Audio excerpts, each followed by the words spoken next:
Ma'am आजकल लोगों को रिलेशनशिप को लेकर करियर को लेकर काफ़ी दिक्कतें आती हैं, उनको समझ नहीं आता मतलब किस डायरेक्शन में जाएं। तो वो हम एस्ट्रोलॉजी के थ्रू पता लगा सकते हैं कि क्या पाथ सही है उनके लिए। 100% पता लगा सकते हैं, क्योंकि जब हमारा जन्म होता है, जब भी कोई भी बच्चा जन्म लेता है, उसके साथ ही उसकी डेट ऑफ बर्थ के साथ उसका हॉरोस्कोप आ जाता है, प्लैनेटरी पोजीशंस आ जाती हैं, उसका फेस, उसकी लाइफ, उसका बिहेवियर, उसकी आगे की जर्नी, उसकी स्टडी, उसकी शादी, उसमें इश्यूज़ या किसी भी चीज़ में इश्यूज़, जॉब है, बिजनेस है, सब कुछ एस्ट्रोलॉजी से आप पता कर सकते हो। डेस्टिनी चेंज कोई भी नहीं कर सकता, वो तो आपके पास्ट लाइफ कर्मा और उस जिस डेट पे आपने बर्थ हुआ है आपका, उस टाइम जो भी एनर्जीज, जो भी प्लैनेट्स जिस राशि में चल रहे थे वो आपको मिल गई।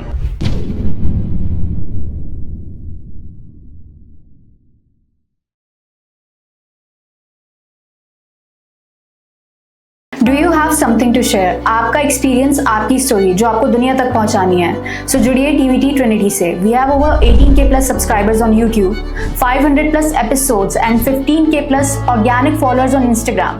We have an audience that is just not scrolling, they are actually listening. So जुड़िए टीवीटी ट्रिनिटी से, चाहे आप हो डॉक्टर या फिर कोच, एस्ट्रोलॉजर हो या फिर एंटरप्रेन्योर। आपका काम डिजर्व करता है एक बड़ा platform. So DM us and let's create something unforgettable. Thank you. Welcome to TVT. Today we are here with Nilima Joshi, who is an astrologer, numerologist, tarot reader, and marriage and relationship counselor. So let's welcome Nilima ma'am. Hi Niharika, thanks for inviting me. और मेरी यही कोशिश रहेगी इस podcast में कि मैं लोगों को एक आई ओपनर दे पाऊँ, और चाहे एस्ट्रोलॉजी हो, न्यूमरोलॉजी हो, टैरो हो, या कोई भी चीज़, जो भी मेथड है मेरे पास, चाहे वो मैनिफेस्टेशन टेक्निक्स हैं, काउंसलिंग है, तो आज हम इस पॉडकास्ट में मुझे लगता है कि लोगों को एक ऐसा गाइडेंस दे पाएंगे जिससे वो एस्ट्रोलॉजी को मिथ ना समझते हुए उसको रियलिटी समझें, और उस गाइडेंस को ज़रूर अपनी लाइफ में लेकर आएं, ताकि वो अपनी लाइफ को और बेटर कर सकें। मैम आजकल लोगों को रिलेशनशिप को लेकर करियर को लेकर काफ़ी दिक्कतें आती हैं, उनको समझ नहीं आता मतलब किस डायरेक्शन में जाएं। तो वो हम एस्ट्रोलॉजी के थ्रू पता लगा सकते हैं कि क्या पाथ सही है उनके लिए। 100% पता लगा सकते हैं, क्योंकि जब हमारा जन्म होता है, जब भी कोई भी बच्चा जन्म लेता है, उसके साथ ही उसकी डेट ऑफ बर्थ के साथ उसका हॉरोस्कोप आ जाता है, प्लैनेटरी पोजीशंस आ जाती हैं, उसका फेस, उसकी लाइफ, उसका बिहेवियर, उसकी आगे की जर्नी, उसकी स्टडी, उसकी शादी, उसमें इश्यूज़ या किसी भी चीज़ में इश्यूज़, जॉब है, बिजनेस है, सब कुछ एस्ट्रोलॉजी से आप पता कर सकते हो। और इवन अब तो मतलब वास्ट, अगर मैं नॉलेज करके बताऊं, तो उसमें आप ये भी पता कर सकते हो कि भाई सास कैसी होगी और ससुर कैसा होगा, उसके साथ बनेगी कि नहीं बनेगी जी। और उसके अलावा जब वो दशा चलती है आपकी, जो प्लैनेट्स की दशाएं होती हैं, उसके अकॉर्डिंग ही आपका रूटीन चलता है। तो जब एक दशा से दूसरी दशा में आप एंटर करते हो, तो चीज़ें या तो थोड़ी खराब होती हैं या और अच्छी हो जाती हैं। तो it all depends on astrology and planetary positions, कि जो भी प्रॉब्लम है उसका क्या सॉल्यूशन निकाला जाए, और उसके साथ साथ रेमेडीज से उसके इम्पैक्ट को कैसे कम किया जाए, उस प्रॉब्लम के इम्पैक्ट को। तो definitely astrology is the method जिसमें आप अपनी हर चीज, हर प्रॉब्लम्स का सॉल्यूशन निकाल सकते हो। सो मैम अभी आपने हॉरोस्कोप के भी बारे में बात करी। एक चीज हो गई हॉरोस्कोप और दूसरी चीज बर्थ चार्ट। तो इन दोनों में क्या डिफरेंस है? सेम हो गया। सेम ही। बर्थ चार्ट को ही हॉरोस्कोप बोलते हैं, बट बर्थ चार्ट दो तरीके से निकाला जाता है। एस्ट्रोलॉजी से जो निकाला जाता है उसको हॉरोस्कोप बोलते हैं, न्यूमरोलॉजी से जो निकाला जाता है उसको न्यूमरोस्कोप बोलते हैं। ओके। तो इस तरह से ये दो मेथड होते हैं, बर्थ चार्ट ही हमारा हॉरोस्कोप होता है। तो जैसे कि मैम हम सुनते हैं कि एस्ट्रोलॉजी के थ्रू हम लोगों की डेस्टिनी भी पता लगा सकते हैं कि आगे क्या होगा उनके साथ। तो अगर उनकी जो भी डेस्टिनी है उसे हम चेंज कर सकते हैं, ये पॉसिबल है? डेस्टिनी चेंज कोई भी नहीं कर सकता, वो तो आपके पास्ट लाइफ कर्मा और उस जिस डेट पे आपने बर्थ हुआ है आपका, उस टाइम जो भी एनर्जीज, जो भी प्लैनेट्स जिस राशि में चल रहे थे वो आपको मिल गई। जी। आप डेस्टिनी चेंज नहीं कर सकते हो, बट जो भी इश्यूज हैं वो आप अपने कर्मों के द्वारा, उस डेस्टिनी के प्लैनेट्स जो खराब आपको दे रहे हैं, उसके इम्पैक्ट को आप चेंज कर सकते हो। फॉर एग्जाम्पल, आपको बार बारिश हो रही है, अगर आप अम्ब्रेला लेकर निकलते हो तो आप बहुत ज्यादा, आपको बारिश का इम्पैक्ट नहीं पड़ेगा, बट आप विदाउट अम्ब्रेला निकलते हो तो आप भीग ही जाओगे पूरा। जी। तो इसलिए एस्ट्रोलॉजी वो देती है, आप वो गाइडेंस है जिस, और साथ में आपके कर्मों का लेखा जोखा है। अगर आप कोई भी कर्म उस तरीके से करोगे, अपने थॉट प्रोसेस को उस तरीके से बनाओगे जो आपकी प्लैनेटरी पोजीशंस हैं, तो आप डेफिनेटली डेस्टिनी वाइज कुछ चीजें चेंज कर सकते हो। फॉर एग्जाम्पल, अगर आपको एंजाइटी इशू हो रहा है या आपको कोई रिलेशनशिप इशू हो रहा है बट आप उसमें स्टक हो, राइट, तो उसमें रेमेडीज होती हैं और उसमें आपके थॉट प्रोसेस पे बात की जाती है कि अगर आप ऐसे रिएक्ट करोगे तो आपको ये मिलेगा। बट अगर आप अपने कर्मों के द्वारा इस तरीके से सोचना शुरू करोगे धीरे धीरे और उस चीजों पे काम करना शुरू करोगे तो आपको इस तरीके से इम्पैक्ट होगा। तो एस्ट्रोलॉजर का काम सिर्फ यही है, एस्ट्रोलॉजर वही जरिया है, वही सोर्स है जिसमें आपकी प्रॉब्लम्स को कैसे कम किया जाए, और अगर आपका अच्छा टाइम चल रहा है तो आपको फायदा डबल ट्रिपल कैसे मिल सकता है। जी। तो वही एस्ट्रोलॉजी के सारे प्लैनेट्स डिसाइड करते हैं। और अगर मैम हम देखें एस्ट्रोलॉजर की बात करें तो ऑनलाइन भी आजकल काफी लोग दिखाते हैं ये सारी चीजें, तो हमें कैसे पता चलेगा कि कौन मतलब जिसको हम ट्रस्ट कर सकते हैं, कौन सर्टिफाइड है? देखो, ये वैसे ही है जैसे आप अमेज़न और चीज़ों को आप अपना शॉपिंग करते हो। आजकल वही हो गया है कि इतने सारे एस्ट्रोलॉजर हैं, इतने सारे न्यूमरोलॉजिस्ट हैं, इतने सारे टैरो रीडर हैं, और कई बार बहुत ज़्यादा प्रोफेशनल होने के बाद वो आपको टाइम नहीं देते हैं। जी। अगर मेरे पॉइंट ऑफ व्यू से बोलो तो मैं 18 साल से इस अकल्ट साइंस में हूँ, और मेरे हिसाब से counselling is one of the best solution for everyone. और जो एस्ट्रोलॉजी है, न्यूमरोलॉजी है, वो टूल्स हैं हमारे, ताकि हम सामने वाले पर्सन को अच्छे से समझ सके।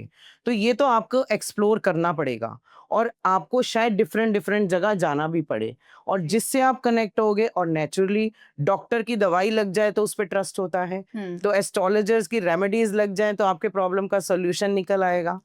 तो अभी क्या है कि ये तो क्लाइंट को देखना है। जैसे अब आप पॉडकास्ट कर रहे हो, इसके थ्रू उनको व्यूज पता लगते हैं, पता लगता है कि क्या मेथड है, आप हम किस मेथड से, मैं कर रही हूँ या कोई दूसरा एस्ट्रोलॉजर कर रहा है। तो इट्स अबाउट कि आप किस चीज से कनेक्ट हो रहे हो, कहाँ आपको ट्रस्ट हो रहा है। बट एस्ट्रोलॉजर से भी मैं यही बोलती हूँ, मेरे पहले पॉडकास्ट में भी, क्लाइंट से भी मैं यही बोलती हूँ कि देखो, जो एस्ट्रोलॉजर आपको थोड़ा टाइम देना, कि आपको ये नहीं है कि 5 मिनट में आपको ये बोल दिया ये कर ले, ये कर ले, ये कर ले, नो, अभी ये मेथड बिल्कुल गलत है। आज डॉक्टर के भी जाते हैं तो पहले पढ़ के जाते हैं कि हम क्यों जा रहे हैं। डॉक्टर कोई मेडिसिन देखता है तो आजकल तो बहुत फास्ट है, सब देखते हैं क्यों दे रहे हो मेडिसिन। सेम थिंग एस्ट्रोलॉजर्स को भी यही बताना चाहिए कि तुमने सूर्य को जल देना है तो क्यों देना है, तभी वो ट्रस्ट करके उसको देगा। क्योंकि आपको ये पता है अगर मैं ये वाला कर्म करूंगा या मैं ये वाला रिचुअल करूंगा या मैं ये रेमेडी करूंगी तो मुझे ये फायदा होगा, तभी तो आप उसको चेंज करके अपने बिहेवियर में चेंजेस लाओगे। जी। वो रेमेडीज करोगे, remedies are the supportive system. मैं रेमेडीज स्पेशलिस्ट हूँ, तो मेरे पास हर चीज के सॉल्यूशन का रेमेडी पैकेज होता है। अगर आप उसको फॉलो करते हो तो डेफिनेटली आपको बहुत अच्छा रिजल्ट मिलता है। और मैम ऐसा भी बोलते हैं कि अगर किसी के नक्षत्र खराब है या फिर ग्रह की जो पोजीशन है वो सही नहीं है तो वो भी उनकी लाइफ को अफेक्ट कर सकते हैं। बहुत ज्यादा, वही तो इफेक्ट करते हैं जी। अब फॉर एग्जाम्पल, अगर मान लो किसी का मरकरी में राहु की दशा आ गई, मरकरी इज द प्लैनेट जो कि आपकी बुद्धि को, आपकी वाणी को, आपके कॉन्फिडेंस को क्रिएट करता है या बनाता है। अब मरकरी में अगर राहु आ गया तो उस पीरियड में आपको एंजाइटी होएगी, छोटी सी चीज भी दिमाग में रहेगी, आप इस तरीके से बिहेव करोगे, इवन डिप्रेशन जैसी सिचुएशन हो जाती है।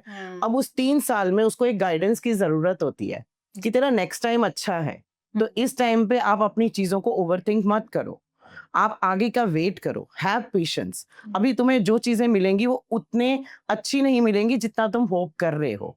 और ऐसा नहीं है दिमाग खराब हुआ, बॉस ने कुछ कह दिया, तुमने रिजाइन कर दिया, तो क्या होगा, आपको फिर जॉब नहीं मिलेगी, क्योंकि आप वैसे ही उस पीरियड में बहुत ज्यादा लो एनर्जीज फील कर रहे हो।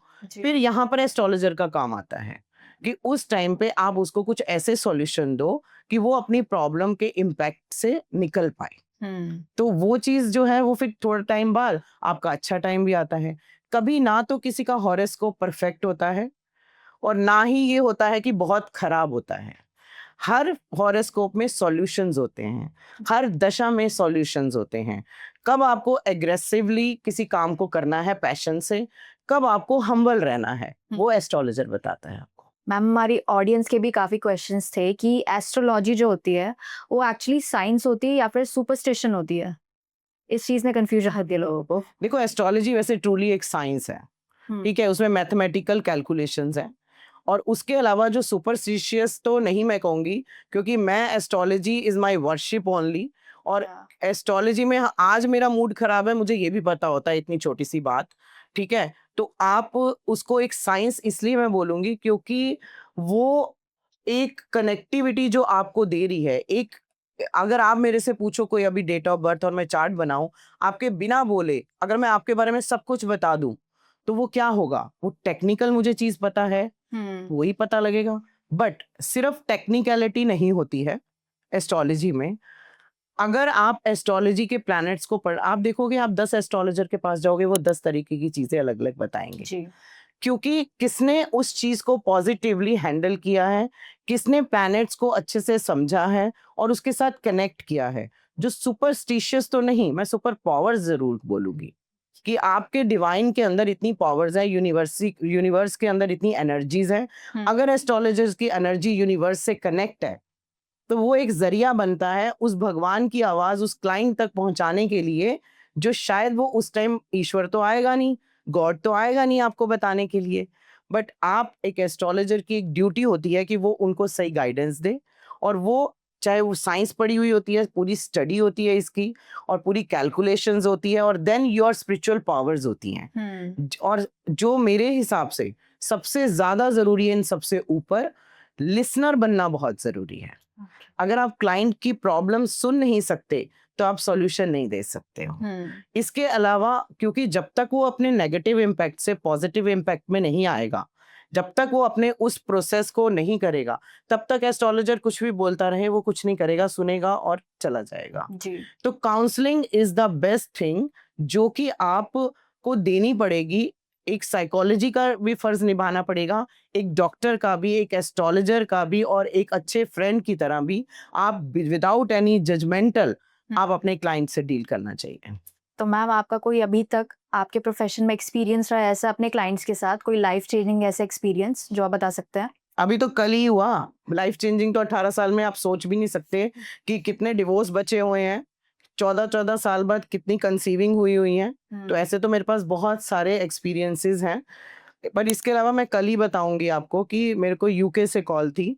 तो उसमें बहुत ही कहते हैं ना कि कम एज की लड़की, और उसके साथ लाइफ में इतना कुछ हुआ, और मैंने जैसे ही उसका हॉरोस्कोप देखा तो मेरे को ये लगा कि मतलब मैं ही इसके लिए सिर्फ एस्ट्रोलॉजर बनी हूँ, क्योंकि उसका एक लाइफ चेंजिंग पाथ जो है वो मुझे उसको दिखाना था।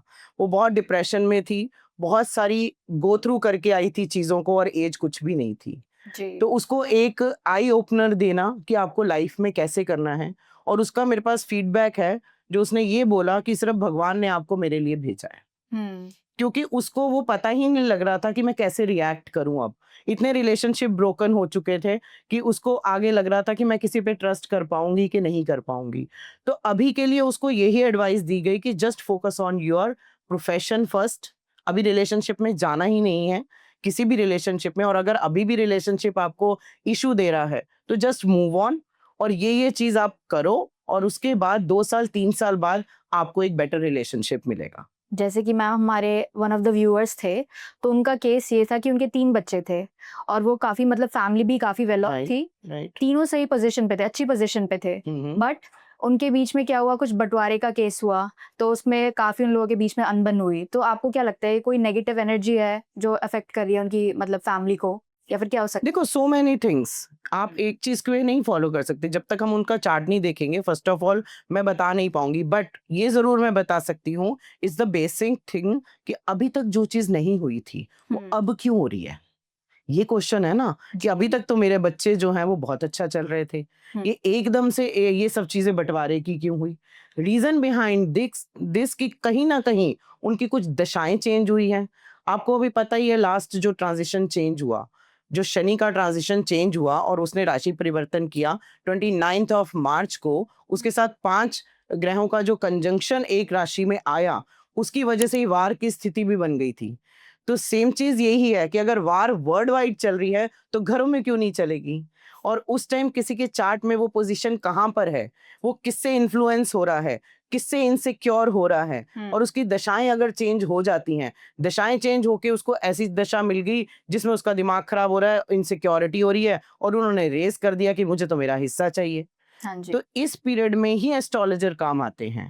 ओके। अगर उनके पास इतना टाइम है तो उस चीज को बता सकते हैं कि तुम्हारे को बंटवारा फायदा करेगा, या इस मैन पावर को खत्म मत करो, ये तुम्हारा एक टेम्परेरी फेज है, टेम्परेरी तुम्हारा मूड स्विंग है, टेम्परेरी तुम्हारे थॉट प्रोसेस नेगेटिव हो गया है, तो इसको ठीक करो। और अगर उस पोजीशन में ये लगेगा कि आने वाले टाइम में और लड़ाइयाँ हो सकती हैं, और प्रॉब्लम हो सकती हैं, तो अपना अपना चीज जो है वो आप डिस्ट्रीब्यूट कर दो उनको टाइम पे। तो it's like all about planetary positions, दशाएं, ट्रांजिशन। और उसके अलावा ऐसा नहीं होता कि 3 लड़के, अगर 3 लड़कों की शादी हुई हुई है तो आपके 6 लोग हो गए।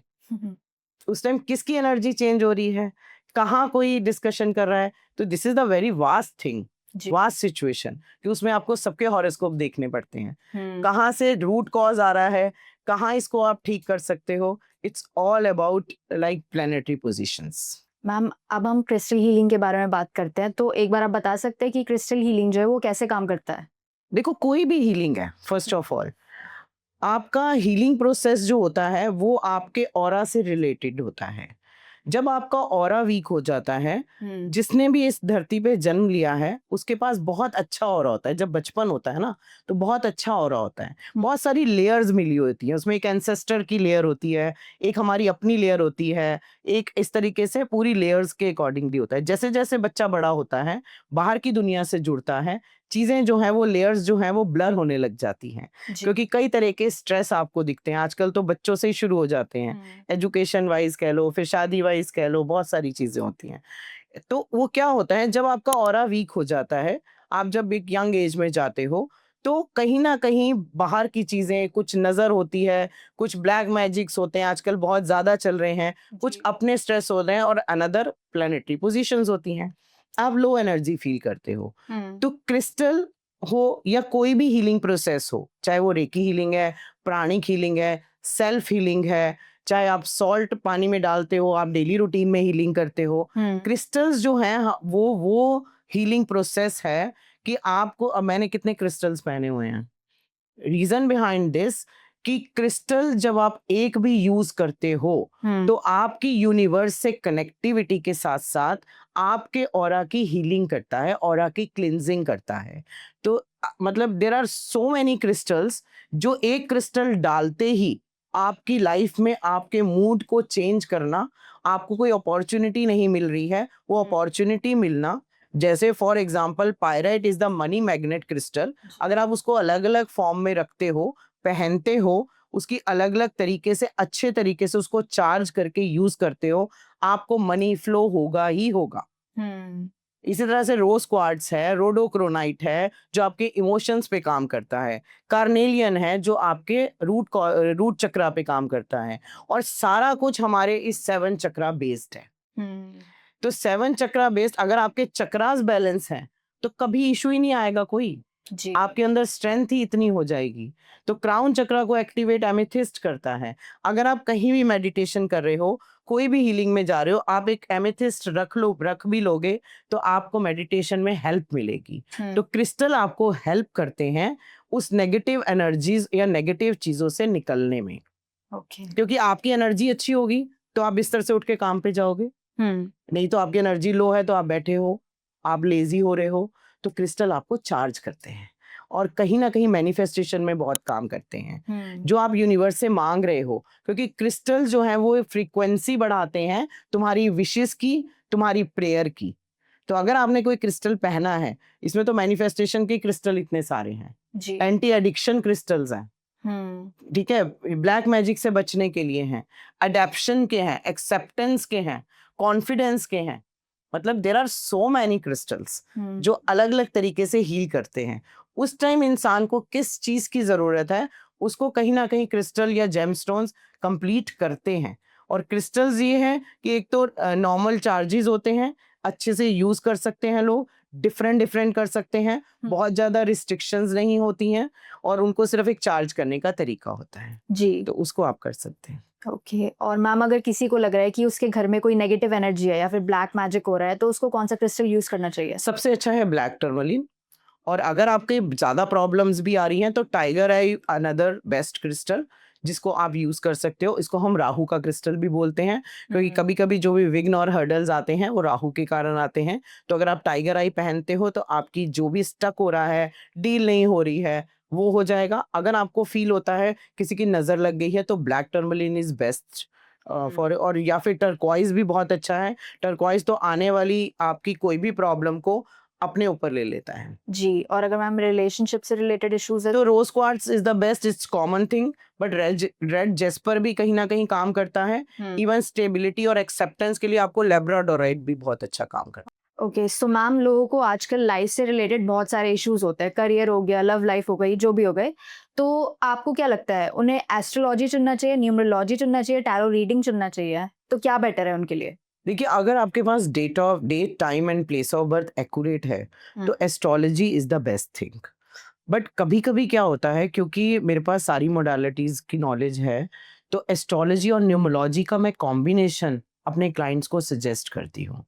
रीजन बिहाइंड दिस कि एस्ट्रोलॉजी में आप डेस्टिनी जैसे कि चेंज नहीं कर सकते। अगर राहु की 18 साल की दशा आ गई, वो आपको लेनी ही है ना, आपके पास कोई ऑप्शन नहीं है। बट न्यूमरोलॉजी में जब हम लोशू ग्रिड बनाते हैं और जब हम उसके as per date of birth numbers देते हैं और नंबर्स के साथ हम उसका नेम जो है वो अलाइन करते हैं, तो हम कुछ चेंजेस न्यूमरोलॉजी और उसके नेम करेक्शन के हिसाब से डिफरेंट रेमेडी से उसका कम से कम कुछ चीज़ों को हम चेंज कर सकते हैं। उस नंबर की फ्रीक्वेंसी को उसके डेट ऑफ बर्थ के अकॉर्डिंगली उसको अलाइन करके उसको कुछ अच्छे रिजल्ट्स दे सकते हैं। तो मेथड सारे अच्छे हैं, और टैरो रीडिंग तो इट्स लाइक कि प्रश्न कुंडली ऑफ एस्ट्रोलॉजी, क्योंकि आपको अगर इंस्टेंट एनर्जी मिलती है, इट्स फैसिनेटिंग, क्योंकि आपकी एनर्जीज उससे कनेक्ट होती हैं। और अगर आपको इंस्टेंट क्वेश्चन का आंसर चाहिए तो tarot is the best thing. Even कुछ मंथ्स तक की भी प्रिडिक्शंस हो जाती हैं, कि उसमें क्या है कि आप कनेक्ट होते हो टैरो से, तो उसमें आपको एक करंट आई ओपनर मिलता है कि मेरी इस टाइम ये एनर्जी है। बट अगर आपको लॉन्ग टर्म प्रिडिक्शंस चाहिए एक्यूरेट रेमेडीज के साथ, तो एस्ट्रोलॉजी है। बट न्यूमरोलॉजी भी आजकल बहुत अच्छा रिजल्ट्स इसलिए दे रहे हैं क्योंकि हम अगर नेम को और नंबर्स को साथ में देखते हैं तो कुछ फैमिली वाइज न्यूमरोलॉजी को डिफाइन किया गया है। 1247 एक फैमिली है, 58 एक फैमिली है, एंड 369 इज अनदर फैमिली। तो उस 3 फैमिलीज में जो लोग जहाँ एक प्लेस होते हैं, तो उनका नेम अगर हम उसके अकॉर्डिंगली अलाइन कर देते हैं तो उनको रिजल्ट मिलने शुरू हो जाते हैं जो राहु की दशा की वजह से कम मिल रहे थे। तो इस तरीके से सारे मेथड अच्छे हैं, और मेरे हिसाब से जैसे मैं सबको बोलती हूँ हमेशा कि आप मेडिकल इंश्योरेंस कराते हैं जी, आप ब्लड टेस्ट कराते हैं अपनी हेल्थ के सारी चीजों को डायग्नोस करने के लिए, इसी तरीके से साल में एक बार या 6 मंथ्स में एक बार एस्ट्रोलॉजिकल गाइडेंस जरूर लीजिए, ताकि आपके आने वाले टाइम में आपको वो चीजें पता लगे कि जिसमें मुझे कैसे रिएक्ट करना है, कैसे एक्ट करना है, और एक अवेयरनेस आए कि मेरे को अगर ये प्रॉब्लम आने वाली है। ये नहीं है कि जब बीमार हो जाओ, बिल्कुल चीजें खराब हो जाए फिर आप जाओ, फिर क्या पहले रिपेयर होएगी आपकी चीजों की, फिर आपको रिजल्ट मिलेगा, उसमें टाइम कंज्यूमिंग है। अगर आपको ये पहले पता लग जाए कि भाई मुझे गुस्सा नहीं करना, पॉलिटिक्स तो चलेगी ऑफिस में, तो आप क्या करोगे? पेशेंस रखोगे, उस पॉलिटिक्स का हिस्सा नहीं बनोगे, अपने काम में और ज्यादा डेडिकेशन से उसको करोगे, तो बॉस कैसे नाराज होगा? नहीं निकालेगा आपको, या आपको कहीं ना कहीं अभी जॉब्स नहीं मिलेंगी तो आपको अभी पेशेंस रखनी है। सेम थिंग रिलेशनशिप में है। अगर प्रॉब्लम आ रही है, अब आपके ट्रस्ट इश्यूज रहते हैं रिलेशनशिप में, ब्लॉक अनब्लॉक खेलते रहते हैं बच्चे, राइट? तो उसमें आपको क्या करना है कि अगर आपको पहले पता लग जाए कि मैं अगर दोनों, आजकल एग्रेशन तो सब में ही है कि अगर आप एग्रेसिव हो बट मेरे को ये पार्टनर चाहिए, तो आप क्या करोगे? जो क्लाइंट मेरे पास आएगा उसको तो मैं काउंसलिंग कर सकती हूँ ना कि अगर तुम्हें चीजें बैड नहीं करनी है तो लड़ाई कम करो, आर्ग्यूमेंट्स कम करो, वॉकआउट करो उस सिचुएशन से उस टाइम पे, नहीं तो फिर उतनी ही एनर्जी उन चीजों को ठीक करने में लगेगी। तो वो कौन बता सकता है आपको? आप खुद तो चल रहे हो, अपने ऑरा में चल रहे हो, अपनी एनर्जीज में चल रहे हो, आपको पता ही नहीं है जी। कि क्या प्लेनेट आने वाले हैं, क्या ट्रांजिशन चेंज होने वाले हैं, क्या आपका नंबर, क्या पर्सनल ईयर आपका क्या चल रहा है। तो वो उस चीज की गाइडेंस किसी भी अच्छे एस्ट्रोलॉजर से जरूर लो। साल में एक बार, 6 महीने में एक बार, आपको खुद ही पता लगेगा कि आपको एक सपोर्टिव सिस्टम मिल रहा है, जो कि हम रोज ढूंढते हैं हर चीज में।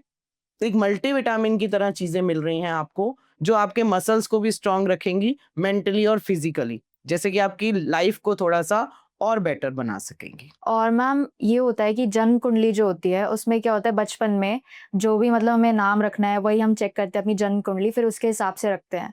बट अगर इन फ्यूचर इन केस अगर हम अपना नाम चेंज करें तो वो आगे जाके हमारी लाइफ को इफेक्ट कर सकता है? बिल्कुल करता है। जो आपका प्रचलित नाम होगा, हम्म। वो जब भी बुलाया जाएगा, और वो भी जो भी नेम स्पेलिंग होंगे, अगर मैं न्यूमरोलॉजी से भी देखूं और एस्ट्रोलॉजी से भी देखूं, हर नक्षत्र के हिसाब से नाम अक्षर रखा जाता है। हर नंबर जो है उस अल्फाबेट में होता है। जी। तो दोनों ही चीजों से इफेक्ट आता है। जो जो आपका नाम है, अगर आपने राशि वाइज नाम रखा है, तो आपका कई बार नक्षत्र वीक होता है। अभी जी। कल ही बर्थ चार्ट आया था, 4 दिन पहले ही किसी के बेबी हुआ है। तो उन्होंने मेरे से पूछा कि उसका मूल नक्षत्र में वो हुई है, तो अगर हम नाम चेंज कर दे, तो मैं कहा डेफिनेटली कर दो, उस अक्षर पे ना रखो, क्योंकि मूल नक्षत्र थोड़ा स्ट्रगलिंग नक्षत्र माना गया है। तो उसमें अगर आप उस नेम को उसके नाम उस अक्षर से नहीं रखते, किसी और अक्षर से रखते हो, तो ज्यादा बेटर होता है, जो वो किसी और नक्षत्र की एनर्जी आ जाती है। जी। सेम चीज अगर आपका नाम आपके फिर अगेन डेट ऑफ बर्थ से अलाइन किया हुआ पहले ही आजकल रख लेते हैं, लोग अवेयर है, तो आपको बेटर रिजल्ट आते हैं, क्योंकि आपका नाम पहले ही डेट ऑफ बर्थ के साथ एकदम से मतलब अटैच्ड है, तो आपको वही जो है रिजल्ट्स मिलते हैं। जी। तो बिल्कुल हर चीज का फर्क पड़ता है। आप पेन कैसे उठा रहे हो, इसका भी फर्क पड़ता है।